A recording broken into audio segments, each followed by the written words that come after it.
제가 종종 소개하기 때문에 기억하시는 분이 계실지 모르겠습니다. 전에 섬기던 교회에 미쓰비시 황금색 승합차가 한 대 있었습니다. 그래서 우리 청년들이 황금마차라고 불렀습니다. 20여 년 전의 일로 기억이 나는데 그 교회 버스를 승합차를 타고 한 성도님이 입원하고 있는 병원에 문병을 갔습니다. 그 성도님을 위로하고 기도해 드리러 다시 주차장으로 돌아와서 키를 돌려보았지만 승합차 시동이 걸리지 않았습니다. 아무리 해도 제 힘으로 할 수 없어서 교회에 급히 전화를 걸어서 교회에 있는 전사님 중에 한 분에게 교회 근처에 있는 BP 주유소에 가서 점퍼선을 빌려와서 빨리 병원 주차장으로 좀 가져오라고 부탁을 했습니다.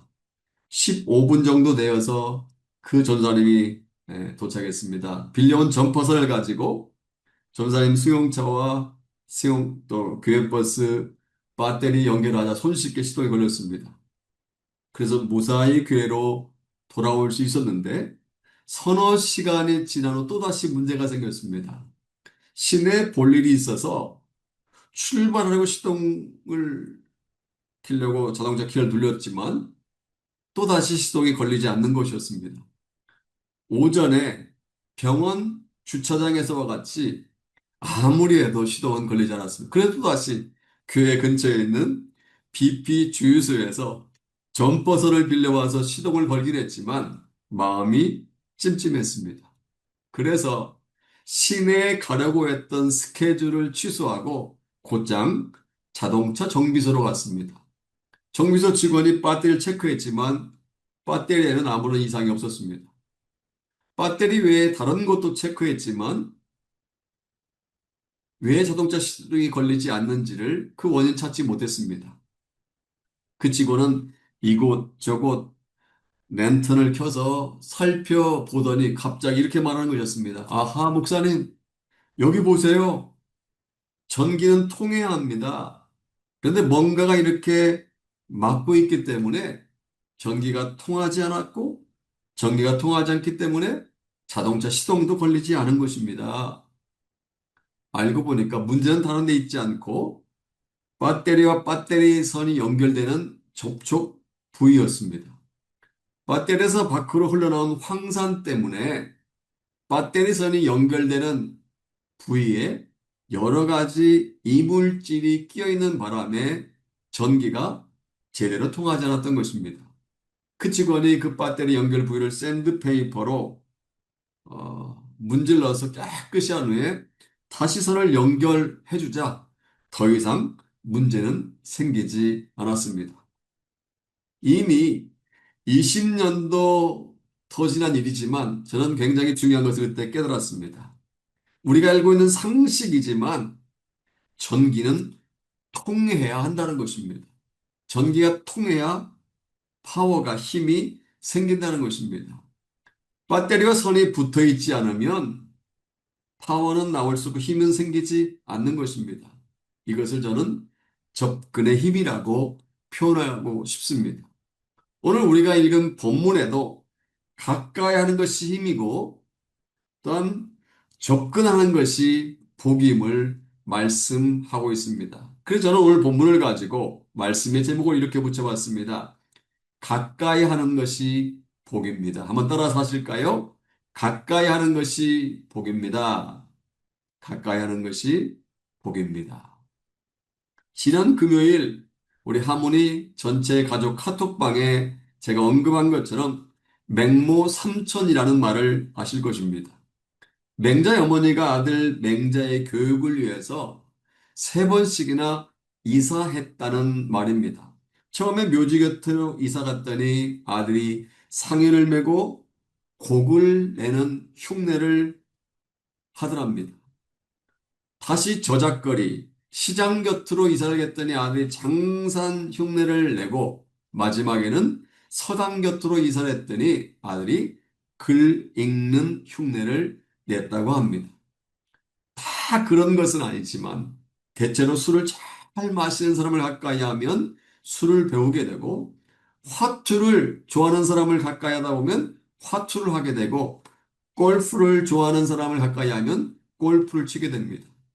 컴퓨터 게임을 좋아하는 친구를 가까이 하면 컴퓨터 게임을 하게 되고 영화를 좋아하는 사람을 가까이 하면 영화를 보러 다니게 됩니다. 이것이 역시 접근의 힘인 것입니다. 영어로 approaching power, 접근의 힘을 approaching power라고 합니다. 하품하는 사람을 보면 나도 모르게 하품을 하게 됩니다.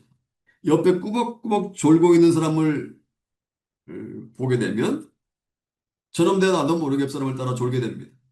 검은 색깔의 묵을 가까이 하면 검어진다는 말이 있는 것처럼 착한 자녀가 나쁜 습관을 가진 친구들과 어울리게 되면 나쁜 습관을 따라서 합니다. 반대로 나쁜 습관을 가진 자녀라 할지라도 좋은 친구들과 어울리기 시작하면 좋은 습관을 배우기도 합니다. 사람은 누구를 가까이 하느냐에 따라서 잘못될 수도 있고 잘 될 수도 있습니다. 그런데요, 우리가 놓쳐서는 안 될 것이 있습니다. 우리가 어떤 사람을 가까이 하느냐 하는 것보다 더 중요한 것이 있다는 사실입니다. 그것이 무엇인지 아십니까? 오늘 본문 28절에서 그 질문에 대한 답을 말씀하고 있습니다. 다 같이 시편 73편 28절 같이 보겠습니다. 시작. 하나님께 가까이함이 내게 복이라. 내가 주여를 나의 피난처로 삼아 주의 모든 행적을 전파하리이다. 여기서 어느 누구를 가까이 하는 것이 복이라고 합니까? 하나님을 가까이 하는 것이 복이라고 합니다. It is good to be near God 이라고 되어 있습니다. It is good to be near God. 하나님 근처로 가는 것, be near. 하나님 가까이 가는 것, 하나님과 접촉하는 것이 it is good, 좋은 것이다. 복된 삶이라고 말합니다. 하나님을 멀리하는 것은 멸망으로 가는 길인 반면에 하나님을 가까이 하는 것이 복인 것입니다. 여러분 믿으십니까? 그렇다면 왜 하나님을 가까이 함이 복일까요? 하나님이 복의 근원이시기 때문입니다. 하나님이 복을 주시기 때문입니다. 그래서 하나님을 가까이 하는 것이 복인 줄로 믿습니다. 개인이든지 가정이든지 어떤 국가이든지 하나님을 가까이 하는 것이 복 중에 가장 큰 복인 줄로 믿습니다. 그렇다면 어떻게 해야 우리가 복의 근원이 되시는 하나님을 가까이 할 수 있을까요? 오늘 본문 시편 25편을 보면 세 가지 방법을 발견할 수 있습니다. 첫째로 우리는요 하나님을 경외함으로 하나님을 가까이 할 수 있습니다. 경외함으로 하나님을 가까이 할 수 있습니다. 외모나 재산이나 학력이나 인기나 권력을 가지고 하나님을 가까이 할 수 있는 것이 아니라 하나님을 경외함으로 가까이 할 수 있습니다. 다 같이 14절 볼까요? 같이 읽겠습니다. 여호와의 친밀하심이 그를 경외하는 자들에게 있으며 그 언약을 그들에게 보이시리라. 여기 경외한다는 말을 히브리어 원어로 보면 야레라고 합니다. 야레. 경외한다, 두려워한다는 뜻입니다.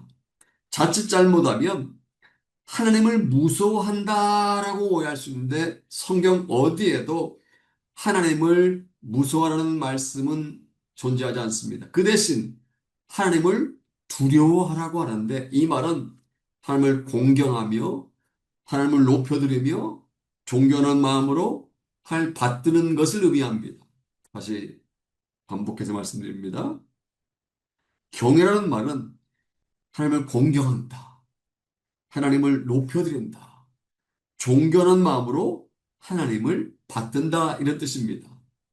이렇게 하나님을 존경하는 마음으로 예배하는 자들에게 당신의 생각을 털어놓으시고 당신의 계획을 보여주신다는 것입니다.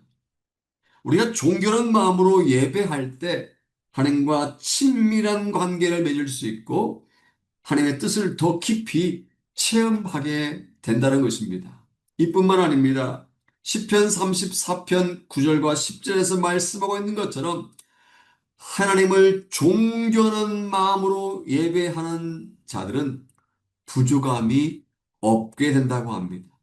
젊은 사자는 먹이를 찾아 나설 정도로 배고픔을 당할지 모르지만 여호와를 찾는 사람, 여호와를 경외하는 사람은 온갖 복을 받아 부족함이 없게 된다고 말씀합니다. 이처럼 하나님께서는요, 당신을 예배하고 당신을 경외하는 사람을 좋아하십니다. 그리고 당신을 경외하는 사람을 찾으십니다. 성경에 보면 하나님은 우리의 경외심이 진짜인지 가짜인지 시험해 보신다는 것을 알 수 있습니다. 창세기 4장 4절과 5절에 보면 아벨의 제사와 가인의 제사에 대한 하나님의 반응이 나와 있습니다. 하나님께서는 아벨의 제사를 받으신 반면에 가인의 제사는 받지 않으셨습니다. 그렇다면 하나님께서 무엇으로 구분하셨을까요? 무엇이 하나님의 백성과 버린 백성으로 구분되겠을까요? 학력이었습니까? 아니면 돈이었습니까? 아니면 빽이었습니까? 아닙니다. 예배가 그 구분의 기준이었습니다. 예배를 잘 드린 아벨은 하나님께서 인정하신 반면 예배를 잘 드리지 못한 가인은 버림받은 인생이 되었습니다. 예배를 잘 드린 아벨은 후대에 많은 사람들이 닮아가고 싶어하는 모델이 된 반면 예배를 잘 드리지 못한 가인은 후대에 많은 사람들에게 저주받은 사람의 대표적인 인물이 되었습니다.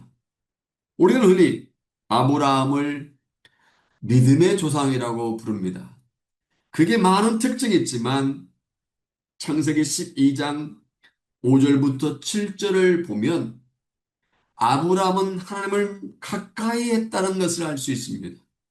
아브라함이 조카 롯을 이끌고 고향을 떠나 오랜 시간에 걸쳐서 이동한 후에 드디어 가나안 땅에 도착했습니다. 그때 가장 먼저 한 일이 무엇이냐 하십니까? 예배였습니다. 제단을 쌓고 하나님께 제사를 드렸습니다. 또한 창세기 12장 8절을 보면 그런 변함없이 하나님을 가까이 합니다. 가나안으로 이민 온 후 어느 정도 살다가 다시 베델 동편으로 이사를 한 후에도 그가 가장 먼저 한 일은 역시 예배였습니다. 또한 창세기 13장 18절에 보면 베델 동편에서 헤브론으로 이사를 한 후에도 여전히 단을 쌓고 하나님께 예배하며 하나님을 가까이 했습니다. 또한 창세기 22장에 보면 아브라함이 모리아 산에서 독자 이삭을 바치는 장면이 나옵니다. 아브라함은 자기의 사랑하는 독자 이삭을 통해 하나님의 시험에 합격합니다. 그자 하나님께서는 그 시험에 합격한 아브라함에게 이렇게 말씀하십니다. 내가 이제야 네가 하나님을 경외하는 줄을 아노라. 하나님은요, 아브라함을 인정해 줬습니다. 그러니까 아브라함은 하나님께서 인정해 줄 정도로 하나님을 경외하는 사람이었다는 것입니다. 그러다 보니 누구보다도 하나님을 가까이 할 수 있었습니다.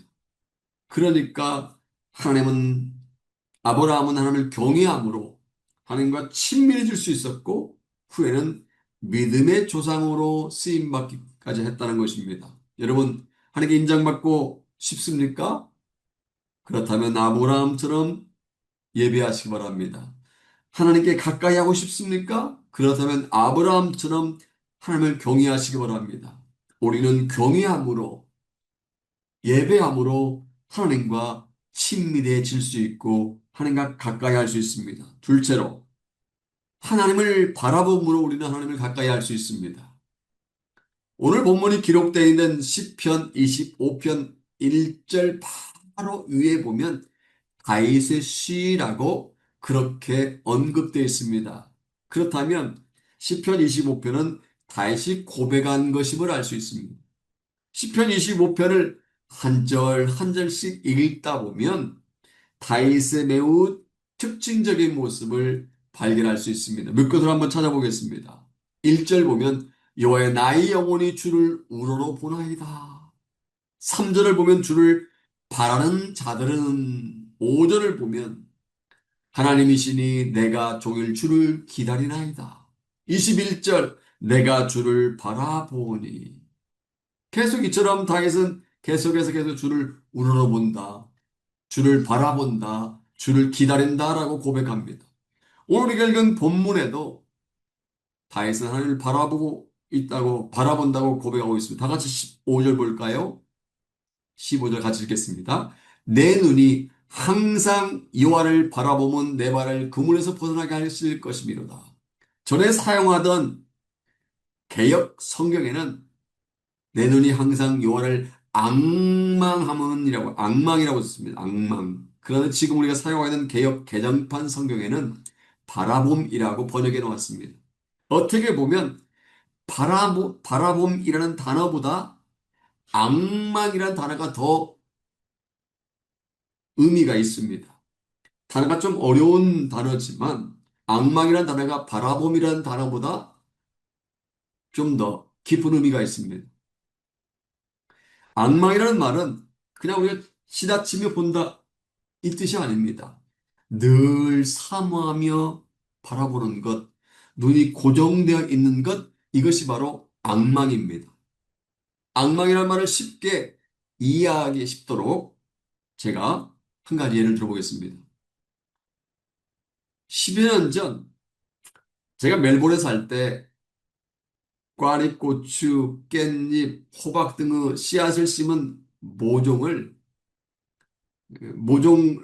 심은 모종 화분을 뒤뜰 옆에 있는 창고에 넣어준 적이 있습니다. 그 창고는 지붕은 덮여 있대 옆에는 뚫려 있었습니다. 그래서 어느 정도 비바람을 막을 수 있고 또 어느 정도까지 햇볕이 들어오는 한 평 정도 되는 조그마한 공간이었습니다. 당시에 겨울이라서 기온도 낮고 새들이 쪼아먹는 것을 방지하기 위해서 지붕이 있는 창고 안에 넣어두고 아침 저녁으로 물을 주었습니다. 며칠 지난 후에 보니까 싹이 돋고 자라기 시작하는 것이었습니다. 그런데 3주 정도 되니까 한 가지 특징이 발견되었습니다. 모든 싹들이 햇볕이 쬐는 방향을 향하는 것이었습니다. 제가 모종 화분을 옮기면서 햇볕과 반대 방향으로 돌려놓았는데도 며칠 후에 또 싹들이 또다시 햇볕으로 향해 있는 것이었습니다. 저는 이것을 보면서 굉장한 것을 깨달았습니다.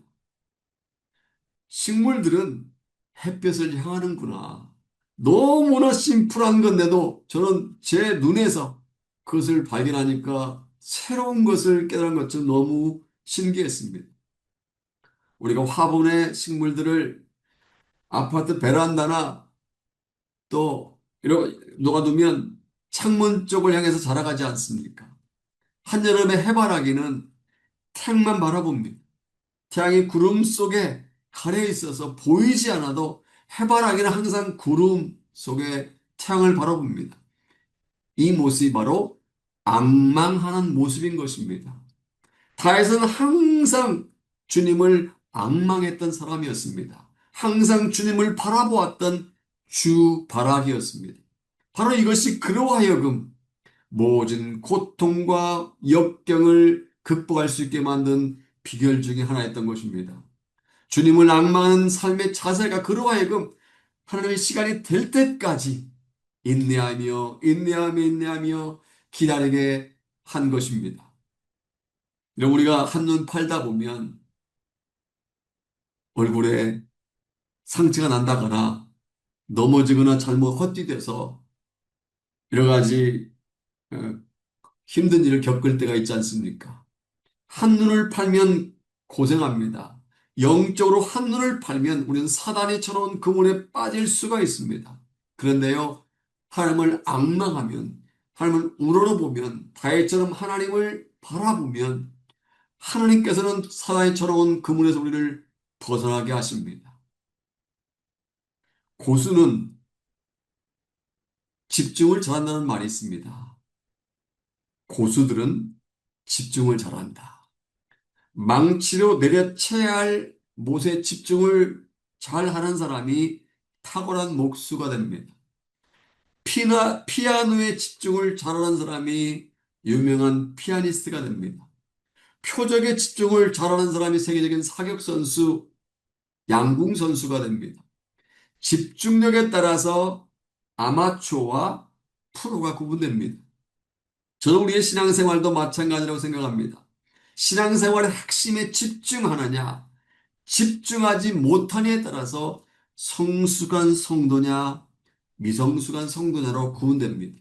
미성숙한 성도는요, 다른 사람에게 집중을 하고 다른 사람에게 신경을 쓰고 변하는 환경만을 바라보다가 항상 흔들립니다. 날마다 시험에 빠졌다, 시험 보고 있다. 그러다 보면 믿음이 성장하지 못하고 해가 바뀌어도 제자리 걸음만 합니다. 이것이 미성숙한 성도입니다. 그런데 성숙한 성도는 환경이나 주위 사람이나 여러 가지 곁가지들에 신경 쓰지 않고 오히려 신앙생활의 핵심을 단단히 붙잡는 특징이 있습니다. 그러다 보면 어겨져가는 바람에도 흔들리지 않습니다. 오히려 흔들린 사람을 믿음으로 인도합니다. 그러면 신앙생활의 가장 중요한 핵심이 무엇입니까? 예수 그리스도이십니다. 신앙생활의 가장 중심에 예수 그리스도를 모셔놓고 그 예수 그리스도를 앙망하는 성도가 성숙한 성도인 줄로 믿습니다. 교회 가장 중심에 예수 그리스도를 모셔놓고 예수 그리스도를 앙망하는 교회가 건강한 교회인 줄로 믿습니다. 사람이 많이 모이는 교회가 건강한 교회가 아니라 엄청난 시스템을 갖춰놓은 교회가 건강한 교회가 아니라 신앙의 핵심인 우리 인생의 기준이 되는 예수님을 중심에 놓고 예수님을 앙망하는 교회가 건강한 교회인 것입니다.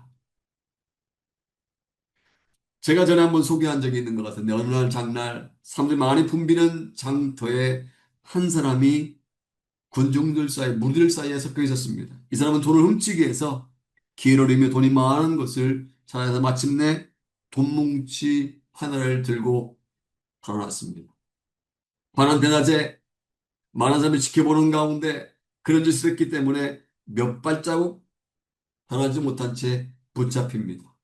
이를 지켜본 사람들이 혀를 끌끌 차면서 그 도둑의 어리석음을 비웃습니다. 아니, 도둑질 하려면 남들이 보지 못할 때 해야지.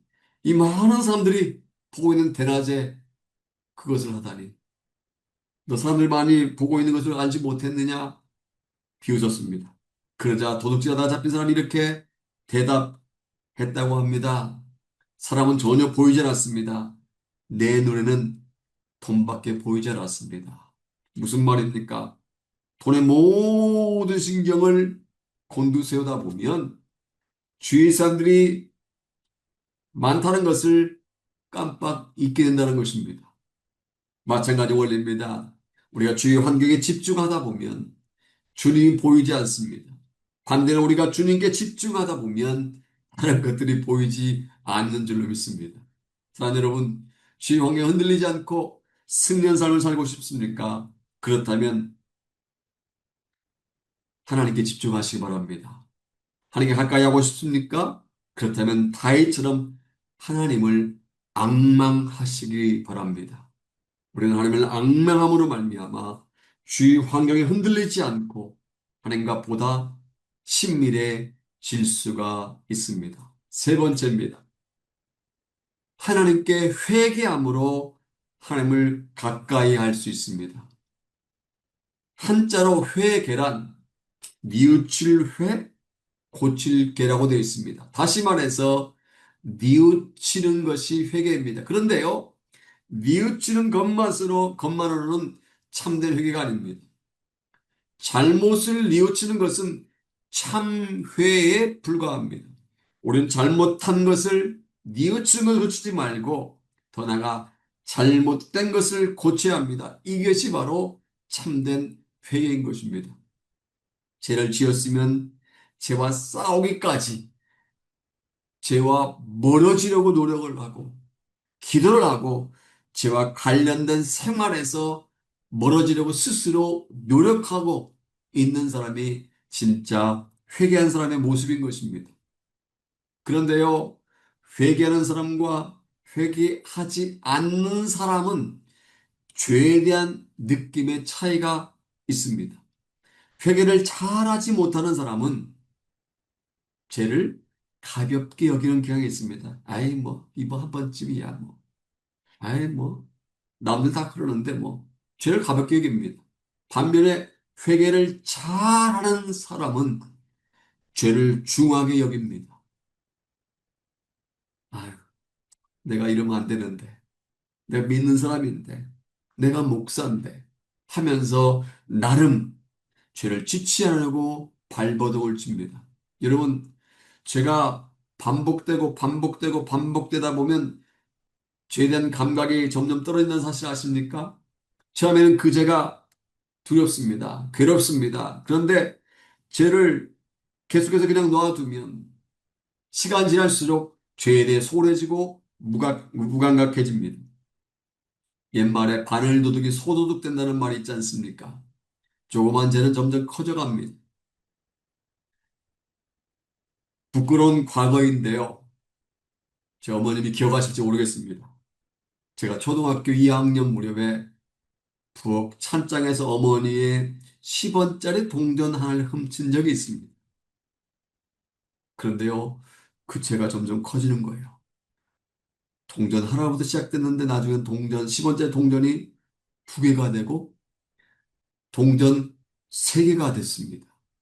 나중에는 50원짜리도 손을 대고 나중엔 100원짜리 동전까지 손을댔습니다. 문제는 어머니와의 관계였습니다. 어머니는 전과 동일하게 저를 대하였지만 저는 그 어머니가 점점 무서워졌습니다.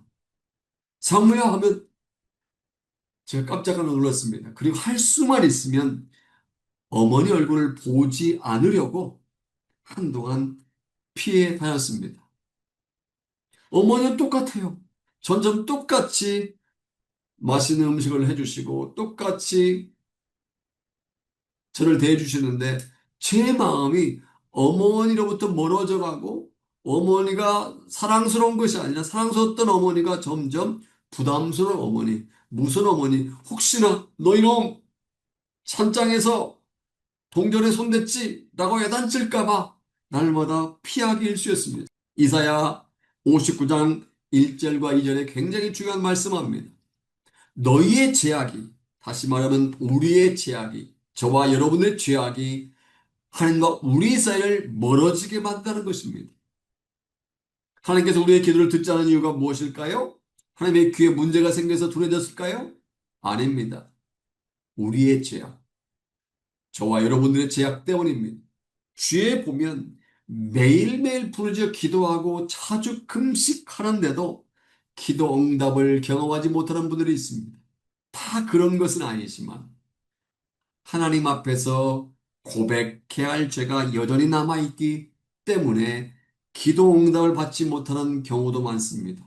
나름 예배 시간에 철저하게 빠짐없이 나와 찬양하고 정성껏 예배를 드리는데도 하나님과 친밀해지기는커녕 오히려 하나님과 멀어지고 있다는 느낌을 갖는 분들이 있습니다. 다 그런 것은 아닙니다. 그런데 아직도 하나님께 고백해야 할 죄가 있기 때문에 그런 일이 벌어진다는 것입니다. 따라서 죄를 지었으면 생각날 때 곧바로 회개해야 합니다. 마음이 굳어지지 않도록 감각 없는 죄가 되지 않도록 하기 위해서 가급적이면 가능한 한 빨리 회개해야 합니다. 그렇지 않고는 하나님과 결코 친밀해질 수도 없고 가까워질 수도 없습니다. 사도행전 13장 22절을 보면 다윗을 가리켜 하나님 마음에 합한 사람이라고 묘사하고 있습니다.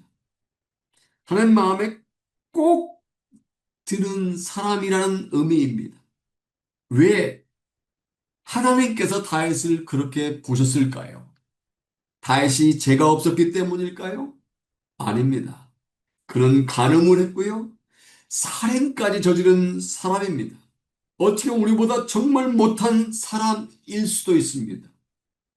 그런데 하나님께서 다윗을 보시고 마음이 든다고 하셨습니다. 무엇을 보시고 마음에 든다고 하셨을까요? 시편에 보면 150편 중에 최소 73편이 다윗의 시라고 밝히고 있는데 그 시편 내용을 보면 다윗이 하나님과의 아름다운 관계를 위해서 매우 힘썼다는 것을 알 수 있습니다. 다윗은 인생의 최고의 불행과 치욕을 하나님께 버림받는 것이라고 생각했습니다. 그래서 자신의 죄를 회개하는 데 힘을 썼습니다. 그 고백 중에 보면 나를 버리지 마소서, 나를 멀리하지 마소서 라는 말씀들이 계속 많이 반복됩니다. 여기서 알 수 있는 것이 있습니다. 똑같이 죄를 범했지만 사울이 망한 것은 회개하지 않았기 때문이고 다윗이 성군이 된 것은 회개했기 때문입니다. 오늘 본문에도 회개하는 그의 모습을 발견할 수 있습니다. 다 같이 11절 말씀 같이 보겠습니다. 여호와여 나의 죄악이 크오니 주의 이름으로 말미암아 사하소서. 하나님께서는 다윗이 당신의 뜻을 쫓기 위해 몸부림치며 애를 쓰는 것을 보시고 죄악이 크다고 회개하는 모습을 보시고 내 마음에 합한 자라고 인정해 주신 것입니다. 이처럼 회개하는 자가 하나님을 가까이 할 수 있는 줄로 믿습니다. 진정으로 자기의 죄를 돌이키며 회개하는 자가 하나님과 친밀해질 수 있는 줄 믿습니다. 야고보서 4장 8절에도 이런 말씀하십니다. 같이 읽어보겠습니다. 시작. 하나님을 가까이 하라. 그리하면 너희를 가까이 하시리라. 죄인들아 손을 깨끗이 하라. 두 마음을 품은 자들아 마음을 성결하게 하라. 이 말씀에 가면 이니셔티브가 누구에게 있다고요? 우리에게 있습니까? 하나님께 있습니까? 우리에게 있습니다. 우리가 우리의 손을 깨끗이 하면 우리가 우리의 마음을 성결케 하면 하나님과 가까이 갈 수 있다는 것입니다.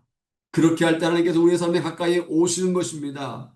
만약 여러분들이 하나님과 동행을 살기를 원하신다면 손을 깨끗이 하고 마음을 성결케 함으로 하나님께 가까이 가시기 바랍니다.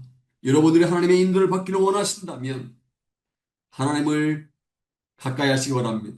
혹시 하나님의 뜻대로 살지 못했다면 그의 죄를 회개함으로 말미암아 다윗처럼 하나님 마음에 꼭 드는 사람 되시기를 주님의 이름으로 축복합니다. 하나님께 회개하는 자가 하나님과 친밀해질 수 있습니다. 사랑하는 하모니 가족 여러분, 이제 저 얘기를 소개하고 말씀을 맺겠습니다. 저는 시골 출신입니다.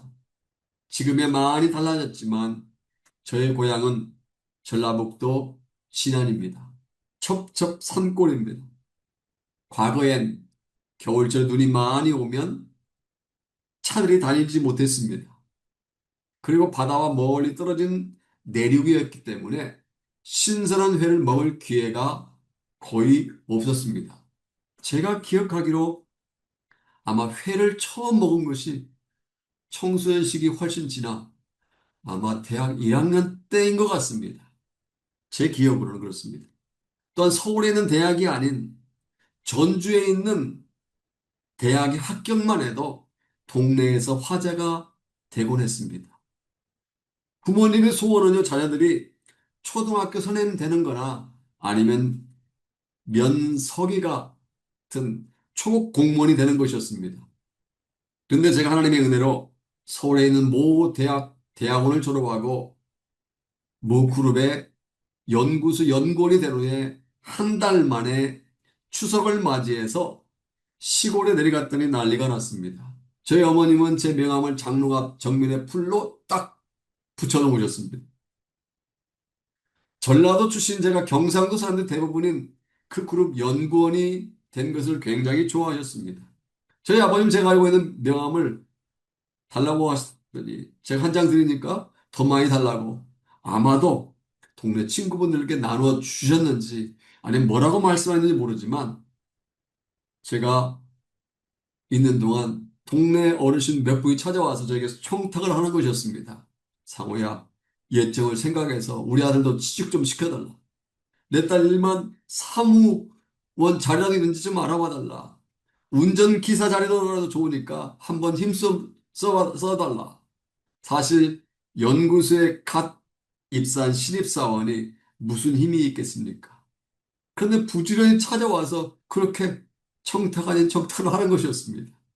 제가 곤란한 표정을 지으니까 나중에 동네 어른들이 다 하시고 나서 아버님이 저에게 이렇게 말씀하신 거였습니다. 그냥 한번 알아봐 준다고 하면 되잖니. 그럼 나중에 자리가 없다고 하든지 나중에 기회가 되면 연락을 드리겠다고 말하면 되잖아. 그래서 제가 이렇게 말씀드렸습니다. 저도 신입사원인데 제가 누구를 취직시켜 줄 수 있겠어요? 저는 아무 힘도 없어요. 주위에 보면 소위 힘 있는 사람들에게 접근하려고 애를 쓰는 사람들이 많습니다. 요즘 말로 말하면 윗선에 줄을 대려고 하는 사람들이 많이 있습니다. 차기 대통령에 오를 유력한 사람에게 줄을 서기도 하고요. 대통령의 친척들에게 줄을 서기도 하고요. 대통령 고향 친구들에게 줄을 서기도 하고 초등학교 그냥 선생님이 줄을 서기도 하고 동네 동장이나 통장이나 반장에 줄을 서기도 합니다. 조금이라도 도움이 될 만한 사람의 줄을 쓰려고 합니다. 근데 이해하기 어려운 것은 세상에서 가장 힘이 있으신 분에게는 줄 서지 않는다는 사실입니다. 아이러니하게도 모든 주권과 능력을 가지고 계시며 우리를 부하게도 하시고 가난하게도 하시는 분에게는 줄을 서지 않고 별로 힘이 없는 세상 사람들에게 줄을 서는 사람들이 많이 있다는 사실입니다. 여러분, 세상에서 가장 힘 있는 분이 누구입니까? 하나님이신 줄로 믿습니다. 하나님은 실세 중에 실세로서 세상의 어떤 사람보다도 가장 위대하신 분이신 줄로 믿습니다. 따라서 우리는 그 하나님께 줄을 서야 합니다. 무엇보다도 그 하나님을 가까이 해야 할 줄로 믿습니다. 오늘 본문에 보면 하나님께 가까이 하고 하나님과 친밀한 자에게 주시는 세 가지 복에 대해서 말씀하고 있습니다. 저처럼 12절에 보면 택한 길을 가르쳐 주신다고 말씀하십니다. 우리 인생은 한 번도 가보지 않은 초행길입니다. 그리고 수없는 갈림길에 놓이게 됩니다. 그때마다 갈등을 겪습니다. 그런데 주님과 친밀한 사람은 그 선택의 갈림길에서 선택의 지혜를 주신다는 것입니다. 둘째로 13절에 보면 영혼의 평안함을 주신다고 합니다. 평안함이 이 시대를 살아가는 모든 사람들의 소원입니다. 우울증에 사로잡힌 사람, 불면증에 사로잡힌 사람들이 얼마나 많습니까? 불안, 공포, 염려에 살아가는 사람 많습니다. 그런데 하나님께 가까이 하는 사람, 하나님과 친밀한 사람의 마음에는 세상에 줄 수 없는 평안을 주신다는 것입니다. 셋째로 14절에 보면 언약을 보여주신다고 합니다. 당신의 계획, 당신의 뜻들을 당신과 친밀한 사람들에게 보여주신다는 것입니다. 성경에 나타난 하나님의 축복의 약속은 무려 36,500가지나 된다고 합니다. 제가 일일이 세어보지는 않았지만 엄청나게 많은 것이 사실입니다. 그러나 그 축복을 체험하는 사람은 따로 있습니다. 하나님께서 약속하신 축복을 현실에서 체험한 사람은 바로 하나님과 친밀한 사람입니다. 하나님과 가까이 하는 사람이, 하나님과 친밀한 사람이 하나님께 약속하신 언약, 하나님께서 약속하신 복을 경험하는 것입니다. 이처럼 하나님께 우리가 얼마나 가까이 하느냐에 따라서 저와 여러분들의 인생이 달라질 수 있는 줄 믿습니다. 우리가 지금 어떤 사람을 가까이 하냐에 따라서 우리 미래가 달라지는 것이 아니라 인생의 생사, 화와 복을 주관하시는 하나님께 가까이 하는 것에 따라 우리 인생이 달라지는 줄로 믿습니다. 그러므로 내가 이제야 네가 하나님을 경외하는 줄로 아노라고 칭찬을 받던 아브라함처럼 항상 하나님을 경외하시기를 바랍니다. 해바라기가 해만 바라보는 것처럼 다윗처럼 주님만 앙망하시기 바랍니다. 무엇보다도 혹시 하나님 뜻대로 살지 못했다면 그 죄를 회개함으로 말미암아 다이점 날마다 하나님께 가까이 하는 하나님과 친밀한 관계 가운데 살아가는 저와 여러분 되시기를 주님의 이름으로 축복합니다.